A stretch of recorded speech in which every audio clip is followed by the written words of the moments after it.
দুনিয়ার টাকার গোলাম ১৩ নম্বর পর্বে কি হতে যাচ্ছে? গোলামের চিতি কি ফিরে আসবে? রাশিদের পরিণতি কি? আসসালামু আলাইকুম প্রিয় দর্শক, আশা করি সবাই ভালো আছেন। আজকের ভিডিওতে আমরা আলোচনা করব দুনিয়ার টাকার গোলাম নাটকের ১৩ নম্বর পর্ব নিয়ে। গোলামের চিতি কি ফিরে আসবে? ফাতেমা কেন রিশাদকে ধরিয়ে দিল? রিশাদ এবার কি শাস্তি পাবে?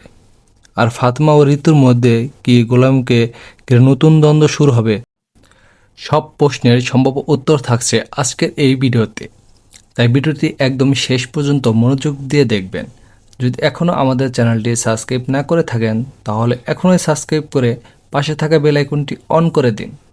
ভিডিওটি ভালো লাগলে অবশ্যই একটি লাইক করবেন এবং কমেন্টে জানাবেন আপনি কোন জেলা এবং কোন দেশ থেকে আমাদের ভিডিওটি দেখছেন। বন্ধুরা, দুনিয়া টাকার গোলাম নাটকের ১২ নম্বর পর্বে আমরা বেশ কয়েকটি বড় টুইস্ট দেখতে পেয়েছি। টাকা লোভে পড়ে রিশাদ একের পর এক ভুল সিদ্ধান্ত নিয়েছে। শুধু তাই নয়, সে গোলামের উপর অমানবিক নির্যাতন চালিয়েছে। তার এই আচরণে ঋতু যেমন ক্ষুব্ধ হয়েছে, তেমনি ফাতেমাও তার আর চুপ করে থাকতে পারেনি। সবচেয়ে বড় চমক ছিল ফাতেমা নিজের পার্সোনাল অ্যাসিস্ট্যান্টের মাধ্যমে রিশাদকে ধরিয়ে দেয়। এখন থেকে এই গল্পের নতুন মোড় এসেছে। এখন প্রশ্ন হলো, রিশাদ কি তার সব অপরাধের শাস্তি পাবে, নাকি আবারও কোনোভাবে নিজেকে বাঁচিয়ে ফেলবে?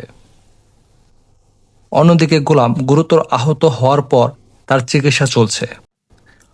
অনেক দর্শকের মনে একটাই প্রশ্ন, চিকিৎসার পর কি তার আসল স্মৃতি ফিরে আসবে? যদি স্মৃতি ফিরে আসে তাহলে কি তার প্রকৃত পরিচয় সবার সামনে প্রকাশ পাবে? যদি তাই হয় তাহলে পুরো গল্প নতুন কি মোড় নিতে পারে? এদিকে ফাতেমা অনেক আগে থেকেই গোলামকে ভালোবাসে, আর এখন ঋতুও গোলামের প্রতি দুর্বল হয়ে পড়েছে। তাই ১৩ নম্বর পর্বের এই দুই চরিত্রের মধ্যে মানসিক দ্বন্দ্ব বা নতুন সংঘাত তৈরি হওয়ার সম্ভাবনা রয়েছে। তবে শেষ পর্যন্ত গোলাম কাকে বেছে নেবে সেটাই এখন সবচেয়ে বড় রহস্য। আমার ধারণা আগামী পর্বে আমরা আরও বড় চমক দেখতে যাচ্ছি। হয়তো গোলামের আসল পরিচয় প্রকাশ পাবে, রিশাদের মুখোশ খুলে যাবে, আর মির্জা পরিবারের অনেক অজানা সত্য সামনে চলে আসবে। আপনাদের কি মনে হয়, গোলামের চিঠি কি ফিরে আসবে? রিশাদ কি কঠিন শাস্তি পাবে? আর ফাতেমা ও ঋতুর মধ্যে কি সত্যিই দ্বন্দ্ব শুরু হবে? আপনার মতামত অবশ্যই কমেন্টে জানাবেন। আর যারা ১৩ নম্বর পর্বের অপেক্ষায় আছেন তাদের জন্য সুখবর। যদি সময়সূচিতে কোনো পরিবর্তন না আসে তাহলে নতুন পর্বটি আগামী ৫ জুলাই দুপুর ১২টায় ব্যাংকিং এন্টারটেনমেন্ট ইউটিউবে চ্যানেলে প্রকাশ হওয়ার কথা।